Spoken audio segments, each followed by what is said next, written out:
Hechos capítulo 14. Y en lugar de leer todo el pasaje ahora, lo vamos a ir viendo a medida que vamos a ir comentando este capítulo. Pero antes quisiera poner aquí en pantalla un mapa que nos ayudará un poquito a situarnos.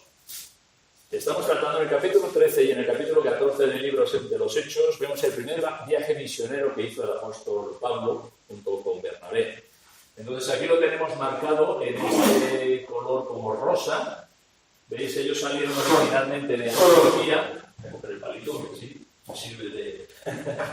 Ellos salieron originalmente de Antioquía de Siria, y salieron navegando hacia Chipres, la ciudad de Salamina. Después atravesaron toda la isla, nos dice la Escritura, llegaron a Pafos, y de Pafos se volvieron a embarcar de nuevo otra vez hacia el continente, y pasando por Perge, nos dice, llegaron a Antioquía, que es otra Antioquía. Esta es Antioquía de Pisidia. Toda esta región era la región de Pisidia. Y todo eso es lo que vamos a ver. En el capítulo 13 vimos los acontecimientos que pasaron en Antioquía de Pisidia, de donde fueron expulsados, los echaron de la ciudad. O sea, después de ellos presentar el Evangelio en la sinagoga de los judíos y de hablar valerosamente acerca del Señor Jesús, pues nos dice al final del capítulo 13, en el versículo 50, pero los judíos instigaron a mujeres piadosas y distinguidas y a los principales de la ciudad, y levantaron persecución contra Pablo y Bernabé, y los expulsaron de sus límites. Ellos, entonces, sacudiendo contra ellos el polvo de sus pies, llegaron a Iconio, y los discípulos estaban llenos de gozo y del Espíritu Santo. Interesante que te echan de una ciudad y sales lleno de gozo y del Espíritu Santo. Es interesante, porque nosotros solemos estar llenos de gozo cuando todo nos va bien. Cuando todo nos va bien estamos gozosos, pero cuando las cosas nos van mal, pues no solemos experimentar el gozo del Señor. Aquí nos dice que los discípulos estaban llenos de gozo, acababan de ser expulsados de Antioquía de Pisidia. Y hubo tal revuelo en la ciudad provocado por los judíos que hasta las autoridades se levantaron para expulsarlo de sus límites, y los discípulos estaban llenos de gozo y del Espíritu Santo. Nos dice que llegaron a Iconio, y es un poco lo que vamos a ver hoy en el capítulo 14. Vamos a ver esas tres ciudades donde completaron, podemos decir así, el primer viaje misionero de Antioquía, de Pisidia. Fueron a Iconio, que es esta ciudad, está a unos 150 kilómetros, de aquí a aquí hay unos 150 kilómetros. Después de Iconio salieron, también vamos a ver cómo salieron de Iconio, y llegaron a Derbe. De Iconio salieron y llegaron a Listra, que está a unos 35 kilómetros, y de Listra también veremos cómo salieron y se fueron hacia Derbe, que es esta ciudad que está aquí, a unos 100 kilómetros de Listra. Y después, llegados aquí, decidieron volver por el mismo camino, visitando de nuevo a todos los hermanos, a todas las iglesias que se habían fundado en ese primer viaje misionero. Es curioso porque dices, estando en Derbe y teniendo que venir a Antioquía, pues estaba mucho más cerca por arriba, ¿verdad? Podían haber hecho, Pablo dice, mira, de Derbe me voy a Tarso, visito a mi familia, y de Tarso me voy a Antioquía y visito la iglesia. Pero no, ellos tenían otro propósito, no solamente era hacer una vuelta circular, sino ellos lo que querían era dejar establecidas las iglesias. Es un poquito lo que vamos a ver. Luego también es interesante que aquí, en toda esta parte, en toda esta zona, hay unos montes que vienen a ser como si fuera el Pirineo. Se llaman los montes Montes Tauro. Y es una cadena montañosa importante. Tienen picos hasta de 3.700 metros de altitud. Y yo pensaba, seguramente Pablo no quiso pasar las montañas y por eso se volvió para atrás. Pero después, mirando, no, en estas montañas había un paso que le llamaban las puertas de Cilicia. Es interesante, toda esta región de Cilicia, de donde era Pablo, pues aquí había un paso entre las montañas que le llaman las puertas de Cilicia, que antiguamente dice que era de ancho como 10 metros de ancho por donde pasaban, ¿no? Pasaban la frontera. De hecho, en el segundo viaje misionero vemos cómo pasó la montaña. ¿Veis? Que pasó la cadena. Y el tercer viaje misionero también atravesó por el mismo lugar. Entonces es interesante. Hoy día, por ese paso, me parece que ha pasado hasta una autopista. Han abierto las montañas y hoy día se construye. Pero es interesante, ¿no? El hecho de que llegó a Derbe y decidió volver a las ciudades donde ya había estado, de donde había salido calentado, y eso lo pasó por alto. Dice, yo ahí no vuelvo nunca más. ¿No te ha pasado algo que has ido a un sitio, has tenido una experiencia mala y dice, aquí no vuelvo nunca más? Pues Pablo y Bernabé podían haber dicho muy bien eso, tanto de Antioquía, de Pisidia, como de Iconio, como de Listra. Podían haber dicho, yo aquí no vuelvo nunca más. Pero no es que no vuelvo nunca más, es que volvieron a regresar en el mismo viaje y después en los 2 siguientes también Pablo volvió a pasar por las mismas ciudades. Entonces, voy a dejar el mapa, no hay más presentación que esta, pero que nos ayuda a visualizar un poquito cómo fue el primer viaje misionero. Vemos que hicieron esa forma así y después regresaron hacia Antioquía de Siria. Ahora vamos al texto, en el capítulo 14, versículo 1, y vamos a ir leyendo y comentando acerca de este capítulo. Dice en el versículo 1, aconteció en Iconio que entraron juntos en la sinagoga de los judíos y hablaron de tal manera que creyó una gran multitud de judíos y asimismo de griegos. Muy bien, ya hemos dicho que fueron expulsados de Antioquía de Pisidia, llegaron a Iconio, ¿y dónde fueron? A la sinagoga de los judíos. Allí estaban, de nuevo, a presentar el Evangelio. ¿Dónde? Pues donde estaban aquellos que tenían una base, que tenían un fundamento, como era el pueblo judío, aquellos que adoraban a un solo Dios, Jehová nuestro Dios, Jehová uno es, y donde se reunían los gentiles que eran temerosos de Dios, que no eran judíos, pero que eran temerosos de Dios y reconocían en el Dios de Israel al Dios verdadero, en medio de un mundo donde había tantísimos dioses a los que adoraban. La distancia, ya he dicho, eran unos 150 kilómetros de Antioquía de Pisidia a Iconio, 150 kilómetros. Iconio se encuentra en una situación elevada, está sobre 1.200 metros sobre el nivel del mar. Es interesante, toda esta región de aquí, que es la parte sur de Galacia. Cuando leemos la epístola de los Gálatas, ¿a quién les escribe Pablo? Pues a muchas de estas iglesias, ¿verdad? Esa es la parte sur de la provincia romana de Galacia. Pues toda esta parte era como un altiplano. Después estaban los montes Taurus aquí, que partían, y después estaban las planicies que llegaban al mar.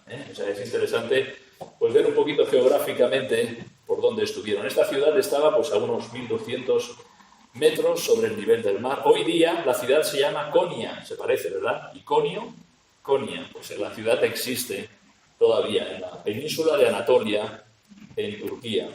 Iconio era una importante ciudad comercial. Estaba situada en una vía principal que unía Éfeso con Siria. ¿Veis dónde está Éfeso? En esta parte de Asia. Éfeso, pues aquí pasaba toda esta vía de comunicación que unía el comercio de Siria, toda esta región, hacia Éfeso y pasaban por Iconio. Muy bien, vemos cómo se dirigen a la sinagoga, donde de nuevo exponen el Evangelio, y me gustaría resaltar cuando dice, hablaron de tal manera, fueron a la sinagoga de los judíos y hablaron de tal manera que creyó una gran multitud de judíos y asimismo de griegos. Ahora, ¿cómo hablarían? Hablaron de tal manera. Sin lugar a dudas, anunciaron el Evangelio de Jesús con verdadera pasión. Lo vemos en sus vidas. Si no, muy posiblemente cuando fueron expulsados de Antioquía de Pisidia, Pablo le podía haber dicho a Bernabé, o al revés, ¿qué te parece si nos volvemos para Antioquía de Siria? Ya hasta aquí hemos llegado.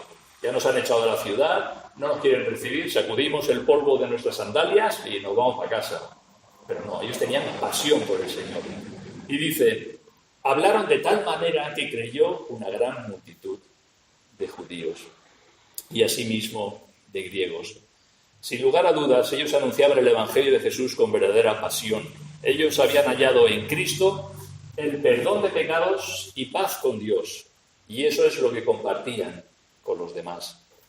A la hora de compartir el Evangelio, no es tanto la sabiduría humana lo que puede impresionar a los demás, como la convicción del alma de que sabemos en quién hemos creído.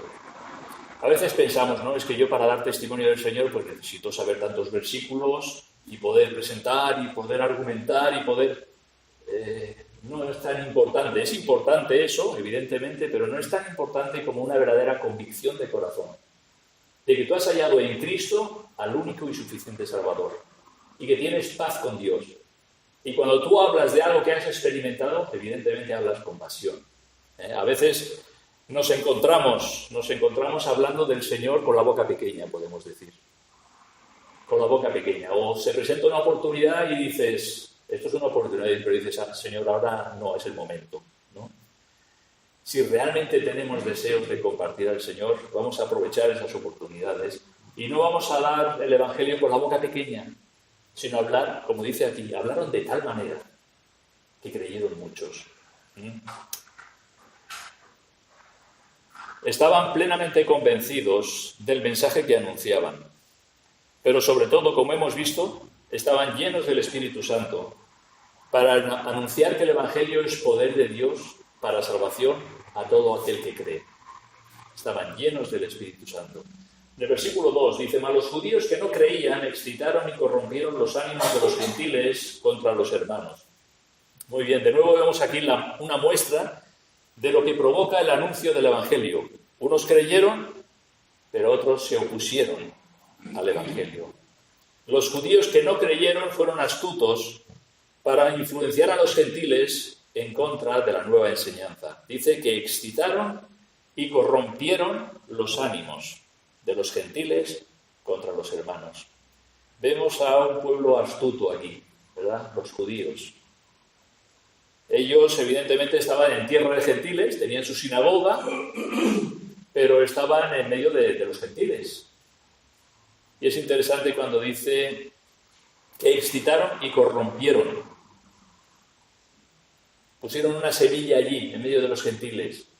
Trataron de influenciar de tal manera que se levantaron una fuerte oposición en contra de Pablo y de Bernabé. Dice, aunque por un tiempo no consiguieron acallar la predicación del Evangelio. ¿Vale? Esto es lo que ellos hicieron. Excitaron y corrompieron los ánimos de los gentiles contra los hermanos, pero en el versículo 3 dice, por tanto, se detuvieron allí mucho tiempo. ¿Qué pasa? Me parece una contradicción. Si se estaba levantando en contra de ellos oposición, ¿se irían? Pues no, nos dice, por tanto se detuvieron allí mucho tiempo, hablando con denuedo. De nuevo vemos aquí esta palabra, ¿recordáis? Denuedo significa brío, esfuerzo, valor, intrepidez.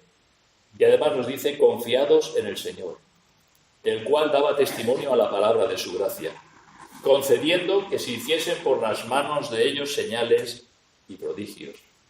Nos dice que estuvieron allí mucho tiempo. Aunque sí había oposición de parte de los judíos, todavía podían continuar con la labor de la predicación.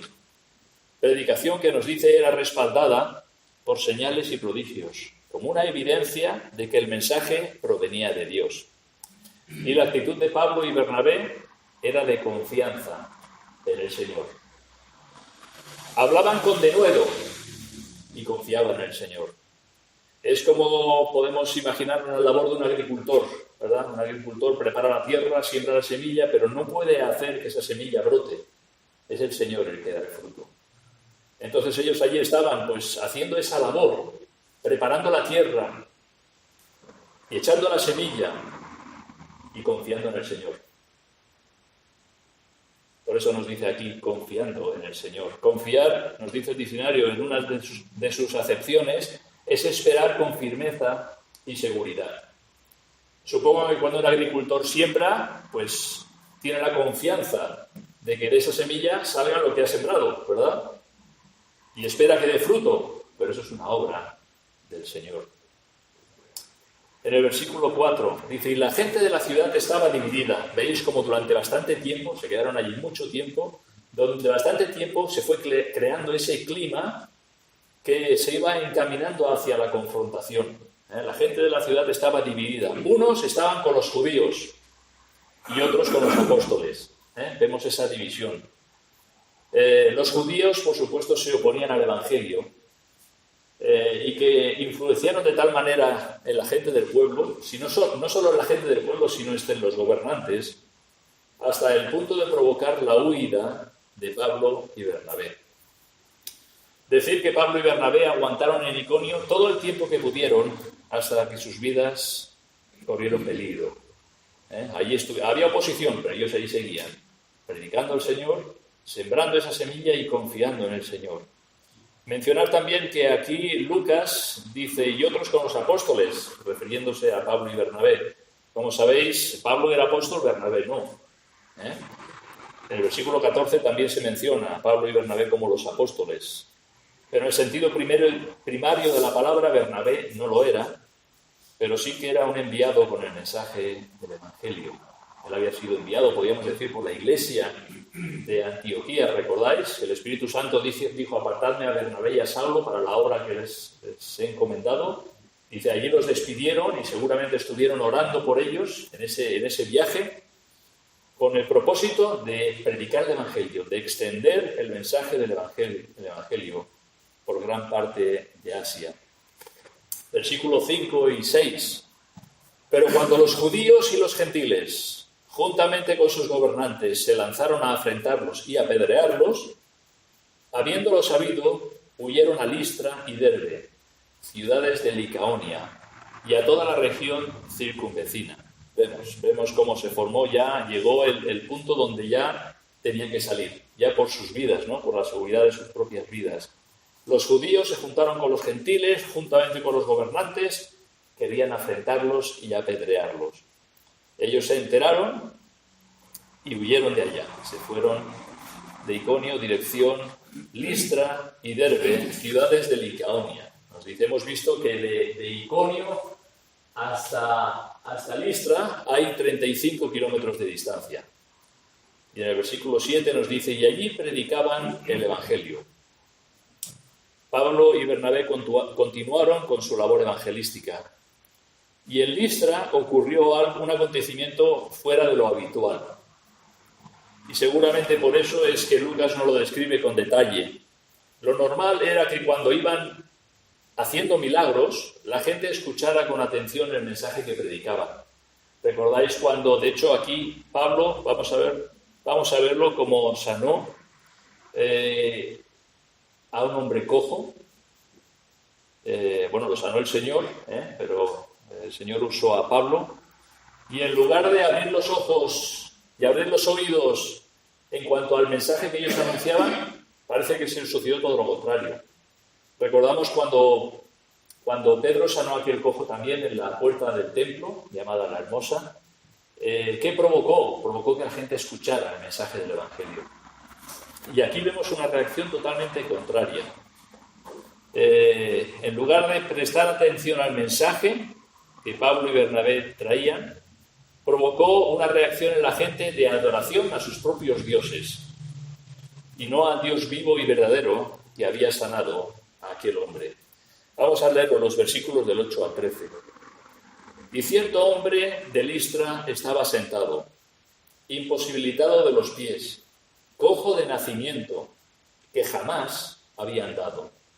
Este oyó hablar a Pablo, el cual, fijando en él sus ojos y viendo que tenía fe para ser sanado, dijo a gran voz, levántate derecho sobre tus pies. Y él saltó y anduvo. Entonces la gente, visto lo que Pablo había hecho, alzó la voz, diciendo en lengua licaónica, dioses bajo la semejanza de hombres han descendido a nosotros. Y a Bernabé llamaban Júpiter y a Pablo Mercurio, porque este era el que llevaba la palabra.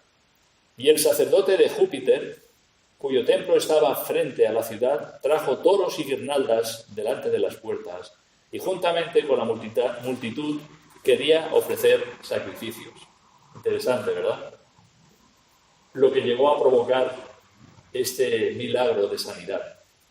Posiblemente, si Pablo lo hubiera sanado, o si Pablo no hubiera sabido, pues no lo hubiera sanado. Porque voy a provocar que estos, en lugar de buscar al Dios vivo y verdadero, se vayan a sus dioses, ¿verdad? Y fue una situación, supongo, tremendamente chocante.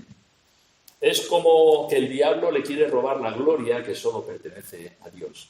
¿Quién sanó a aquel cojo? A Dios, a través de Pablo, ¿verdad? Y el diablo quería robar esa gloria que solo le pertenece a Dios y dárselo a Júpiter y Mercurio, los dioses a los que ellos adoraban. Parece ser que todo sucedió muy rápido. Además nos dice que hablaban en lengua licaónica. Y Pablo y Bernabé tardaron un tiempo en darse cuenta de lo que estaba sucediendo. hablaban en lengua licaónica, en aquella región. Posiblemente también hablaban griego, pero los que eran de allí, pues hablaban en esta lengua licaónica.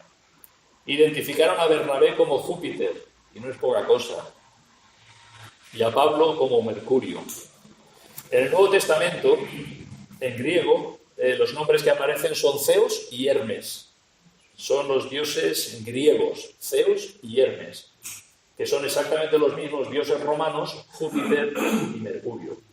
¿Vale? Aquí nosotros, digamos que latinizaron los nombres de estos dioses. En nuestras Biblias los tenemos como Júpiter y Mercurio, pero si miras en el Nuevo Testamento en griego, el Textus Receptus, verás que sale Zeus y Hermes, ¿vale? Son los mismos dioses con diferentes nombres. Unos eran divinidades griegas, otros divinidades romanas, pero eran los mismos dioses. Júpiter. A Bernabé llamaron Júpiter. Júpiter era el dios del universo y soberano de los dioses. Era el dios más grande dentro de la mitología. Y de hecho, si consideramos también el planeta de Júpiter, es el planeta más grande. Como lo más grande. Por eso le pusieron ese nombre al planeta más grande, del dios más grande. Júpiter. Y Mercurio era hijo de Júpiter y su principal labor era ser mensajero de los dioses. ¿Vale? La principal labor de Mercurio, según la mitología romana, o Hermes, según la mitología griega, era ser mensajero de los dioses. Pablo nos dice, era el que llevaba la palabra. Por tanto, lo identificaron con Mercurio, mensajero de los dioses. ¿Vale? Eran dioses a los que la gente en aquel lugar adoraban. Interesante, ¿verdad? Ellos podían haber dicho, esta es la nuestra. Dioses vivientes. ¿Sabéis que actualmente también hay un país que tiene, en este caso, diosas vivientes? Es el país de Nepal. Es curioso. Escogen a niñas que tienen entre 2 y 4 años, como la reencarnación de una diosa. Y son jubiladas aproximadamente con 12 años, a la edad que tienen su primera menstruación. Desde entonces ya dejan de ser divinidades. Pero desde que son niñas, son veneradas por hindúes y budistas del Nepal. Son adoradas. Cuando las llevan por la calle no van andando, para que sus pies no toquen el suelo. Las llevan o en brazos o en sillas, o las levantan para que sus pies no toquen el suelo. Y es interesante ver hasta qué punto puede llegar la idolatría. Que van a ofrecerles sacrificios, les llevan ofrendas, y la niña ahí está. Estamos hablando del siglo XXI. Divinidades vivientes. Niñas desde 2, 3 años hasta los 12 aproximadamente. Después, cuando jubilan a una, pues nombran a otra se ha reencarnado. Y eso sí, no puede tener ninguna herida. Si tiene una herida y pierde sangre, la divinidad ha marchado de ella. Entonces la jubilan y buscan a otra. En el pleno siglo XXI esto puedes leerlo. Leí acerca de la última niña que jubilaron, podemos decir, con 12 años, que dijo, echo de menos ser una diosa. Curioso, ¿verdad? Había estado recibiendo adoración, veneración. Cuando la jubilaron, pues tenía que volver al mundo real. Andar por la calle, pisar el suelo, cruzarse con la gente, ir a comprar, etcétera, etcétera. Y eso representaba un choque tremendo. Pero ellos siguen con esa tradición que tiene, pues, por lo menos 700 años. Pero es curioso que en el siglo XXI todavía tienes a dioses vivientes, o diosas vivientes, ¿no? En estas. Me llamó la atención. Al ver aquí cómo quisieron adorar a Pablo y Bernabé como Júpiter y Mercurio, hacerlos dioses, darles adoración, rendirles homenaje, hasta el punto de que estaba allí el sacerdote de Júpiter, nos dice, cuyo templo estaba enfrente de la ciudad, y prepararon toros y guirnaldas y iban a hacer una gran fiesta, porque dioses en forma de hombres habían descendido a ellos. La reacción de Pablo y Bernabé mostró su total rechazo a ser venerados como dioses. Preferían mejor el ser expulsados de la ciudad que ser adorados. Curioso, ¿verdad? recibían mejor la persecución que la adoración. La adoración solo le pertenece al Dios vivo y verdadero. Versículos del 14 al 18. Cuando lo oyeron los apóstoles Bernabé y Pablo, fijaros la reacción, rasgaron sus ropas, se lanzaron entre la multitud dando voces y diciendo: varones, ¿por qué hacéis esto? Nosotros también somos hombres semejantes a vosotros, que os anunciamos que de estas vanidades os convirtáis al Dios vivo, que hizo el cielo y la tierra, el mar y todo lo que en ellos hay. En las edades pasadas Él ha dejado a todas las gentes andar en sus propios caminos, si bien no se dejó a sí mismo sin testimonio, haciendo bien, dándonos lluvias del cielo y tiempos fructíferos, llenando de sustento y de alegría nuestros corazones. Y diciendo estas cosas, difícilmente lograron impedir que la multitud les ofreciese sacrificios. Ahora imaginaros en esta situación. Toda una ciudad volcada para rendirles veneración, adoración, para presentar toros en el templo de Júpiter, sacrificios. Y a duras penas, dice, difícilmente lograron impedir que la multitud les ofreciese sacrificio. Vemos siete verdades que ellos les dicen aquí en estos versículos.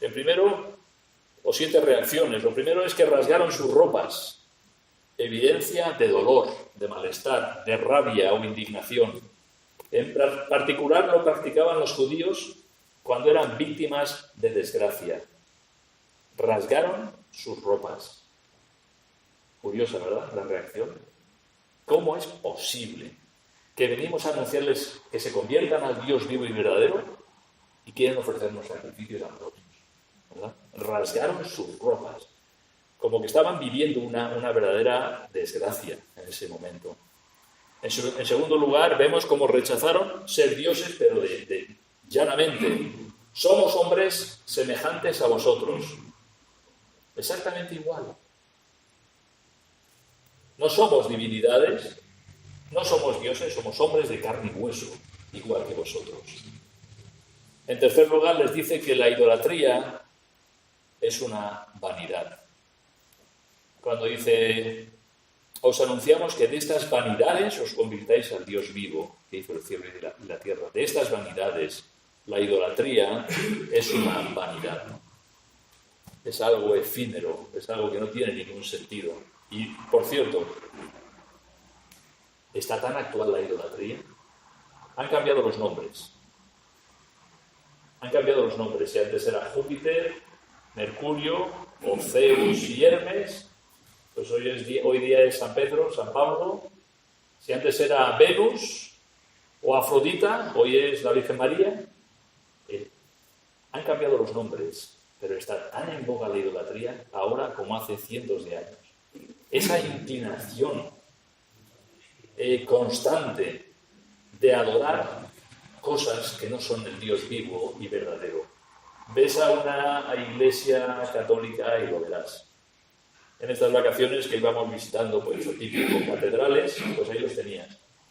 Ves adoración, ves idolatría. Y en festividades. Y es tan curioso de qué forma el diablo desplaza la gloria que solo le pertenece a Dios para dárselo a los demonios. Lo que sacrifican a los demonios lo sacrifican. Quien está detrás de esas imágenes son los demonios, es el diablo. No es el Dios vivo y verdadero. En cuarto lugar, les hablan del Dios creador, ¿vale? El Dios vivo que hizo el cielo y la tierra, el mar y todo lo que en ellos hay. Es interesante porque les está hablando acerca de una revelación general, ¿vale? La creación.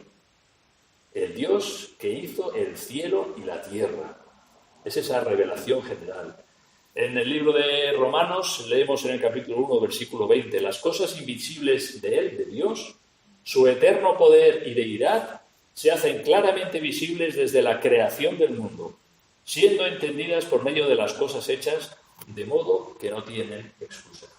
No hay excusa para decir, es que yo no he visto a Dios. Dios ha mostrado su gloria en esta creación. La perfección del universo. Cómo la Tierra está colocada a una distancia del Sol justo para que podamos vivir.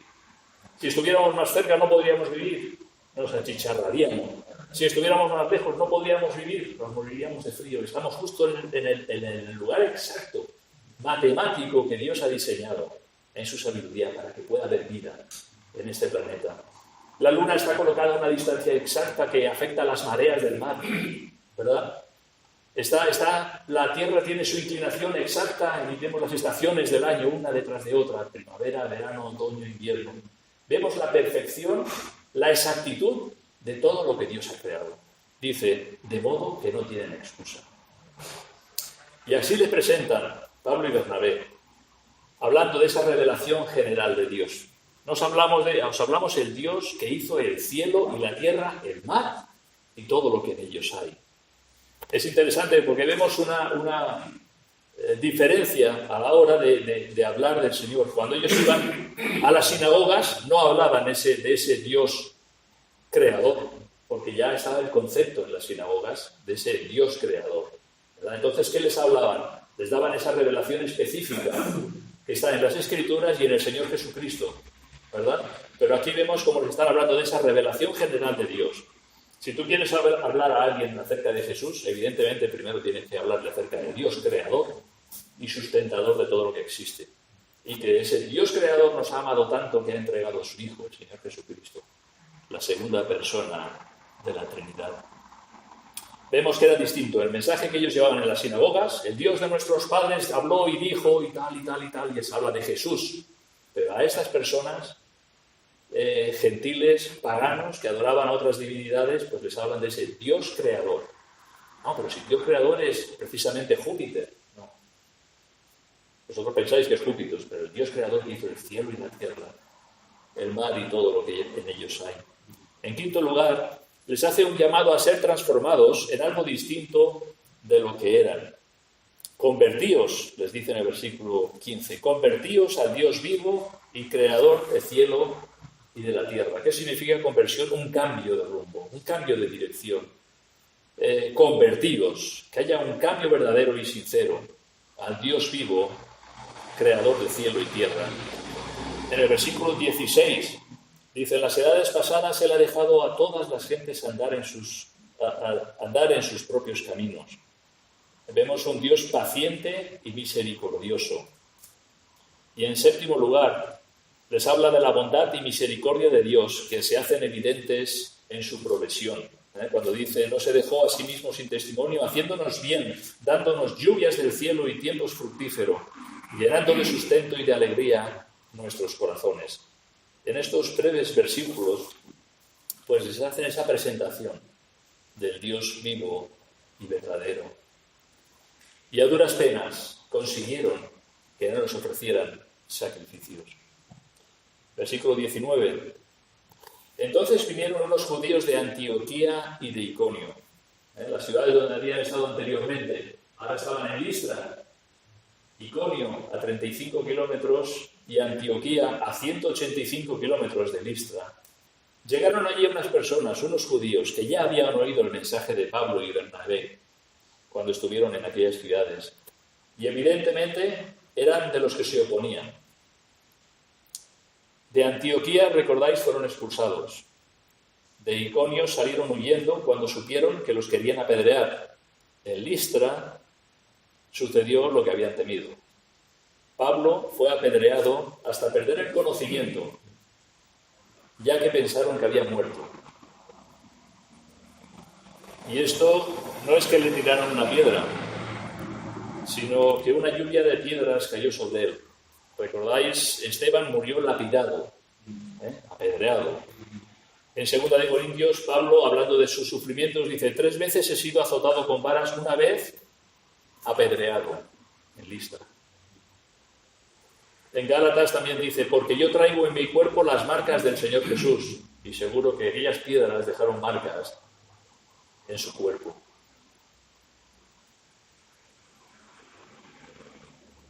Eran cicatrices que había recibido de sus perseguidores. Apedreado hasta perder el conocimiento. Y dices, bueno, ahora sí. Ahora Pablo coge las maletas y coge el avión más rápido que sale para irse fuera de allí. Pues no. Vamos a ver cómo no. ¿Qué contraste sucedió en aquellas personas? De querer venerarlos como dioses a llegar a apedrear a Pablo. Qué contraste, ¿verdad? Es posible que la sensibilidad religiosa de los habitantes de Listra fuese herida al impedir que ofreciesen sacrificios. Y cuando fueron incitados por aquellos judíos de Antioquía y Listra, su odio se volcó sobre Pablo como el portavoz del Evangelio. Porque el que fue apedreado fue Pablo, no Bernabé. ¿Vale?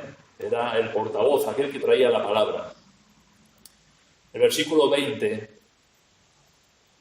dice: pero rodeándole los discípulos, se levantó y entró en la ciudad. Y al día siguiente salió con Bernabé para Derbe. Derbe estaba más al sur, al sureste. Había 100 kilómetros de Listra a Derbe. Salieron de allí al día siguiente. Pensaron que estaba muerto. Seguramente perdió el conocimiento y lo arrastraron fuera de la ciudad. De allí lo soltaron, pensando: los suyos ya lo cogerán y lo enterrarán. Y Pablo volvió en sí, se levantó y entró con los hermanos de nuevo en la ciudad, seguramente magullado por las pedradas. Y al día siguiente emprendió un viaje de 100 kilómetros, dirección Derbe.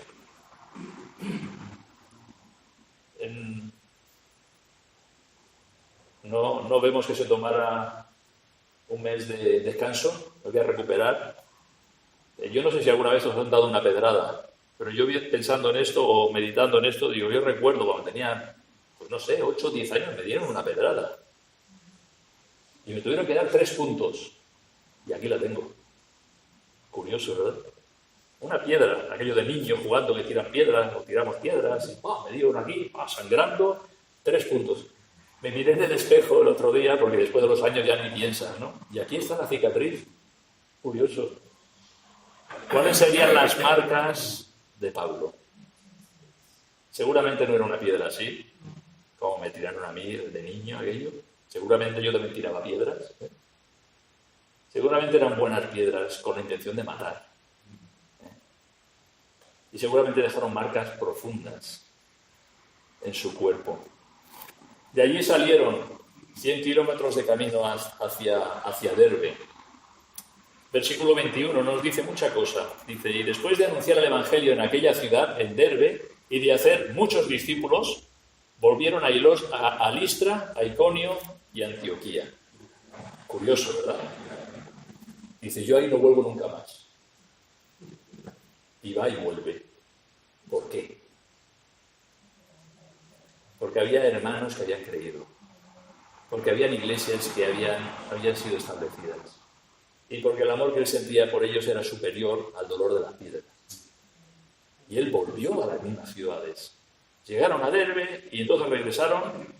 Además nos dice en Derbe, no nos da más detalles, nos dice que hicieron muchos discípulos. El Señor bendijo allí la labor.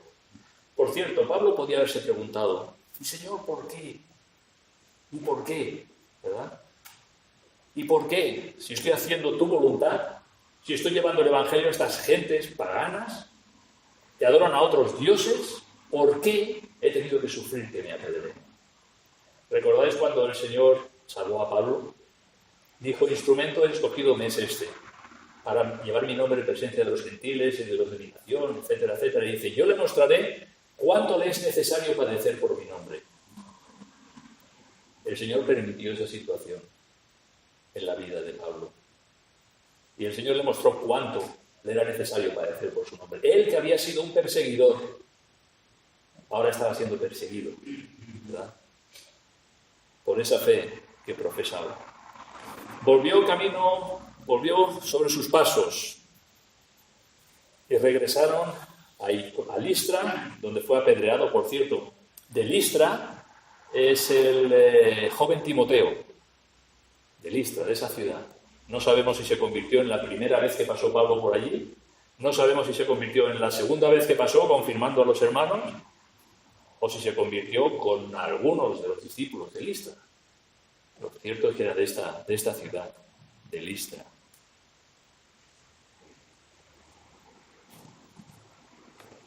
Esta segunda vuelta por estas ciudades tuvo un carácter privado.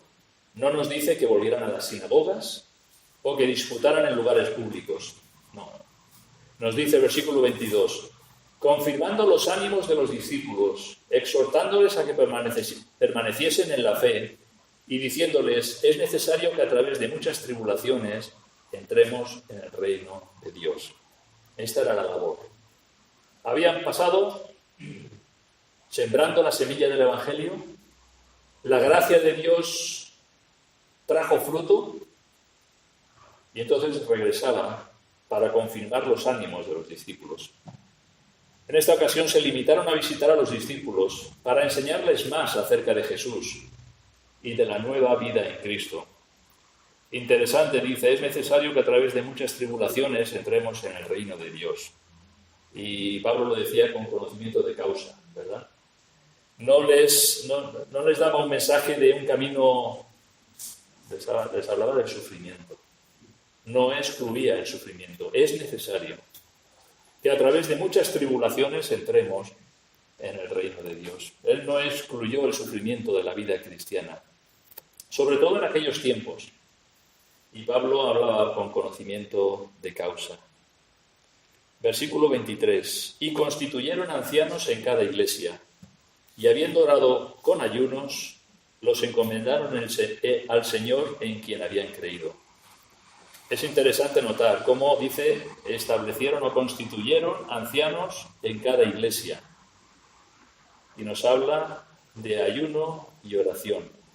No establecieron en cada iglesia solamente a una persona. Ancianos en cada iglesia. Habían varios ancianos en cada iglesia. Eso quiere decir en Iconio, eso quiere decir en Listra, en Derbe, en Antioquía, ancianos. En plural. Esto nos habla de la doctrina nuevo testamentaria, de la pluralidad de ancianos en cada iglesia. Recordemos que anciano, pastor u obispo son palabras sinónimas. Y Pablo y Bernabé, siguiendo la guía del Espíritu Santo, constituyeron ancianos en cada iglesia local. Hubo hermanos que en un muy corto espacio de tiempo evidenciaron un carácter y disposición para servir y guiar a los hermanos en los caminos del Señor. En muy breve tiempo. Dice, hicieron muchos discípulos y allí salieron y Pablo y Bernabé continuaron su viaje y aquellos discípulos, de entre ellos, pues habían hermanos que evidenciaron un carácter y disposición de servir a los hermanos y al Señor. A estos constituyeron como ancianos y sin duda con el reconocimiento de la iglesia local. No creo que Pablo llegara allí y dice, tú vais a ser ancianos, sin que la iglesia contara nada, no. La iglesia local allí estaba. Y ellos, con ayunos y oraciones, y con la guía del Espíritu Santo, constituyeron ancianos en cada iglesia local, en armonía con la iglesia local. Y no es decir, tú mandas, tú vas a mandar y tú vas a servir. Tú vas a servir. Y los hermanos reconocen en ti un carácter de servicio y de disposición. A estos constituyeron como ancianos, como digo, con el reconocimiento de la Iglesia. Por otro lado, leemos en Timoteo, que Pablo, años después, le dice a Timoteo los requisitos de un anciano, y le dice, no un neófito, no un recién convertido, no sea que envaneciéndose caiga la condenación del diablo, no un recién convertido, sino alguien maduro en la fe. Podemos pensar, maduros en la fe en este breve espacio de tiempo.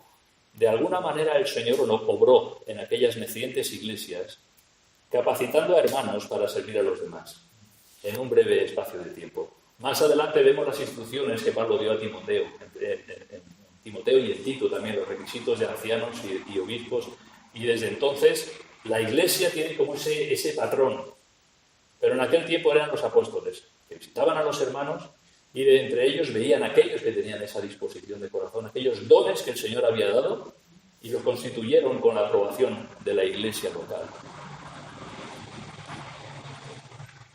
Los ancianos también son discípulos. En aquellas, y de igual forma que los ancianos exhortan y animan a otros, ellos también necesitan ser exhortados y animados. Y esto hay que entender, ¿verdad? Los ancianos también son discípulos y también necesitan ser ministrados. Y es lo que el Señor quiere, que como en un cuerpo crezcamos en el Señor. Exhortaos unos a otros, ¿verdad? Nos habla la Escritura. Y ese énfasis de aportar los dones espirituales y sobre todo para la edificación de la Iglesia. Si tú lees en 1 Corintios, los dones son para la edificación de la Iglesia, no son para la gloria personal. Es para que la Iglesia sea edificada y el Señor sea exaltado. Versículos 14 y 25. Pasando luego por Pisidia, vinieron a Panfilia y habiendo predicado la palabra en Perge, descendieron a Talia. Aquí vemos cómo ellos están regresando, ya habían recorrido desde Derbe, habían vuelto a Listra, Iconio, Antioquía, de Pisidia. Después atravesaron Panfilia, a ver si aquí pone Panfilia, aquí Pisidia, que es la región de Antioquía, luego Panfilia, llegaron a Perge. Cuando pasaron en su primer viaje por Perge, no se detuvieron a predicar el Evangelio allí. Enseguida tiraron para Antioquía de Pisidia. Pero en el viaje de vuelta, dice, habiendo predicado la palabra en Perge, descendieron a Talia. A Talia no sale aquí, pero es un puerto, es el puerto que hay aquí, justo, donde ellos se embarcaron. Dice en el versículo 26, de allí navegaron a Antioquía, desde donde habían sido encomendados a la gracia de Dios para la obra que habían cumplido. Muy bien, desde aquí, desde este puerto, se embarcaron, atravesaron toda esta parte y llegaron a Antioquía de Siria, que es donde habían comenzado el primer viaje misionero. Salieron encomendados de allí por los hermanos y era lógico pensar que era allí donde regresaran. La Iglesia, sin duda, los tuvo todo ese tiempo en oración y no pudieron ir siguiendo cómo les iba por WhatsApp ni correo electrónico. Hoy me han apedreado. Vaya, Pablo, oramos por ti. Los hermanos no tenían noticias. Los hermanos, Señor, guarda a Pablo, guarda a Bernabé, bendícelos, prospera tu palabra, toca los corazones. Y yo me imagino a la Iglesia pues apoyándole en aquella labor por la cual los habían enviado, con la guía del Espíritu Santo. Versículo 27. Y habiendo llegado y reunido a la Iglesia, refirieron cuán grandes cosas había hecho Dios con ellos y cómo había abierto la puerta de la fe a los gentiles. Es interesante, el informe de su viaje no lo dieron solamente a los ancianos, nos dice reunido a la Iglesia, toda la Iglesia estaba allí. Y entonces ellos les cuentan cómo el Señor había hecho esas grandes cosas con ellos y cómo había abierto la puerta de la fe a los gentiles. Y sabes, en tal ciudad nos echaron, y en tal me apedrearon, y en la otra, no mencionan nada de eso, ¿verdad? Posiblemente lo explicaron, evidentemente. Pero ellos hablaban de cuán grandes cosas había hecho Dios con ellos. Y dieron a la Iglesia ese informe y los hermanos se gozaron sin duda. De una forma especial, dice, ¿y cómo había abierto la puerta de la fe a los gentiles? Es curioso, porque ellos iban a las sinagogas y muchos judíos creían y gentiles, ¿verdad? Iban a otro lugar y judíos creían y gentiles. Pero de una forma especial, ya que Antioquía era una iglesia gentil, ¿vale? Había sido formada de gentiles, menciona de qué forma se había abierto la puerta del Evangelio, de la fe, a los gentiles. Es interesante también que en Antioquía de Siria no veo persecución. Lo digo ahora un poco así de pasada, ¿no? Pero no veo persecución en Antioquía de Siria. Es una iglesia floreciente, una iglesia misionera, una iglesia... Pero no se ve... Ahora tendría que mirarlo detenidamente en las Escrituras, pero no recuerdo que en Antioquía hubiera oposición o persecución. Y en el versículo 28 dice, y se quedaron allí mucho tiempo con los discípulos. Algunos comentaristas dicen que se quedaron entre 1 y 2 años con los hermanos en la iglesia en Antioquía. Aquí finaliza el llamado primer viaje misionero del apóstol Pablo, junto con Bernabé. Hermoso por la salvación de muchos, hermoso para Pablo y para Bernabé por sentirse usados por el Señor, hermoso por ver iglesias locales establecidas, pero no exento de dificultades, que ya el Señor había profetizado, ¿verdad? Y nosotros tenemos ese mismo mensaje del Evangelio. Ese mensaje que dice, cree en el Señor Jesucristo y serás salvo. Ese es el mensaje del Evangelio. Y en Juan 3:36, acabo con este versículo, el que cree en el Hijo tiene vida eterna, pero el que rehúsa creer en el Hijo no verá la vida, sino que la ira de Dios está sobre él. Este es el mensaje que ellos predicaban, este es el mensaje que tú y yo hemos creído y también debemos de compartir con otras personas. Cree en el Señor Jesucristo. Conviértete de los ídolos, sea el santo que sea, al Dios vivo y verdadero. Y realmente haya paz con Dios y el perdón de pecados solo en la persona y obra del Señor Jesucristo. Muy bien, lo dejamos aquí.